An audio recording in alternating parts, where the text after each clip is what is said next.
Good morning, dear students of class 6B. I again welcome you all to this second class of English where we will do Who Did Patrick's Homework. Children, this is the first chapter and I know Cynthia ma'am has already explained this chapter. Plus, I asked you all to read the chapter also again so that we can revise it. If anything was missed by you all, we can cover it in the chapter. But for that, children, you need to read the chapter. One thing more, class 6B, I found that you people are not logging in through Google Classroom and you people are not, logging in. So attendance is marked from there. I saw only 25 students who logged in the very first day.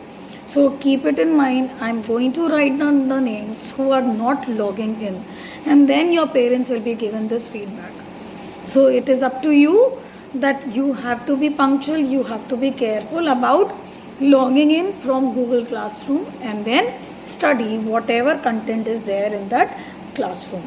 Now let us begin with the chapter where we discuss the summary. Today I will read the paragraphs from the book and then I will explain.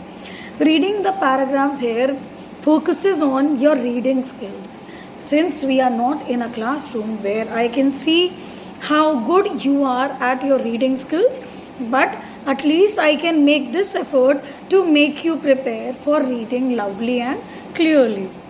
I will read and then you are going to read after this when I will complete the video. Alright, so who did Patrick's homework? Patrick never did homework. Too boring, he said. He played hockey and basketball and Nintendo instead. His teachers told him, Patrick, do your homework or you won't learn a thing. And it's true. Sometimes he did feel like an ignoramus, but what could he do? He hated homework. So here the difficult words are Nintendo. Children, it is a video game where you all are also interested in. So you have to write the meanings. If you people have purchased the book, you must be seeing the difficult words with their meaning. Then ignoramus. Ignoramus means an ignorant person who tries to ignore so many things, children.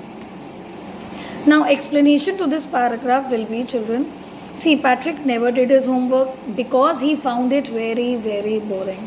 He played outdoor games, he played video games, he played basketball.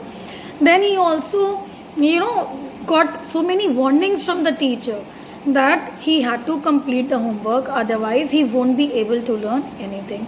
It was a fact because at times he used to feel very ignorant person who was completely helpless in this regard. Means when the teachers say, children, if you are not going to learn, you won't be benefited. This is actually very true. If you are not going to learn, children, it is very obvious that when you will sit in a class where students with you will answer and then you will be just running out of your concepts. You will not know what is happening in the class because the children studied and they are responding to the teacher. Whereas if you will not study, you will not take studies seriously, you will feel ignorant. Now children, the next para. Then one day he found his cat playing with a little doll and he grabbed it away. To his surprise, it wasn't a doll at all, but a man of the tiniest size. He had a little wool shirt and with old-fashioned breeches and a tall hat, much like a witch. He yelled, "Don't give me back to that cat. I'll grant you a wish. I promise you that."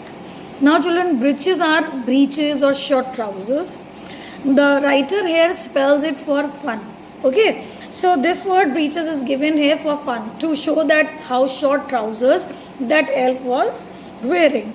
Then children, grabbed is caught, catching something. I'll grab this apple from the table, means I'll catch this apple, I'll take it. Then children, tiniest is smallest. Alright, because this tiny creature which is shown as a supernatural creature in this chapter, so tiniest is smallest, children. Now the explanation to this paragraph is, one day he observed that his cat was playing with a doll. Then he realized that this is not a doll. Rather, it was a man of a very small size. Then it was wearing a woolen shirt and very old-fashioned trousers. Then a tall hat was making him look like a witches. If you have seen witches, they always wear that long hat and they just travel on that broom. So witches, like witches. After that, children, the doll cried to Patrick that please do not hand me over to that cat. The cat is going to eat me. The doll promised Patrick that if you will save me from that cat, I will grant you one wish. So this was the curious time for Patrick, that somebody offered him one wish, children. Now next paragraph, children.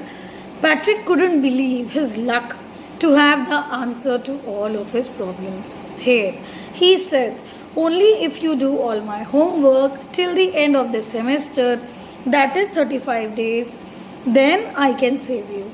So here in the paragraph it says, only if you do all my homework till the end semester, that's 35 days. If you do a good enough job, I could even get. So here lucky is fortunate, then problems, difficulties, semester is a half or a quarter. Like we have 2 semesters, half yearly and final. Similarly, there a quarter is of 35 days, children. Then children, the next paragraph says, it was, the explanation to this paragraph we have just read. It was difficult for Patrick to accept that he was so fortunate. I mean, he was not able to believe that I am so fortunate, I am getting a wish. Oh damn. Then children, so he asked him if he could do his homework till the end of that semester, that is for 35 days. Since the elf, the tiny creature, offered one wish, so Patrick told that creature his wish, that he had to do his homework for 35 days. Then to help him score a good grade, so Patrick was thinking that elf's help he can improve his grades. Okay, then Patrick was getting greedy because the creature asked Patrick for help. He thought that if I am going to get one wish, why not I will take this creature's help in completing my homework, and if I will complete my homework, I will get good grades for this semester. So this was going on in his mind, children. And the next paragraph, children. The little man's face wrinkled like a dishcloth thrown in the hamper. He kicked his legs and doubled his fist, and he grimaced and scowled and pursed his lips. Oh, am I crushed? But I'll do it. Since this creature also did not want to do work. Dishcloth is children a cloth used for washing dishes. Hamper is a basket with lid, means just thrown. He thought, from where I have taken this wish that this man is asking so much of favor in return. Then children grimaced and scowled. He pursed his lips. His face had these expressions. When your mama tells you, go and clean this, go and just put these things in order, don't you make it? You do like this, and then your lips start moving. हमें क्या करना? हम नहीं करेंगे. I will not do it. So these are the expressions that were there on that tiny creature. Now children, I will stop at this point so that little content we will take for revision so that it goes into your comprehension. So children, please read the chapter further, and then I will discuss the chapter in the next class. Thank you so much, children. Hope you all are safe. Stay indoors, but please read the chapter and understand. Till then, bye bye children. See you in the next class.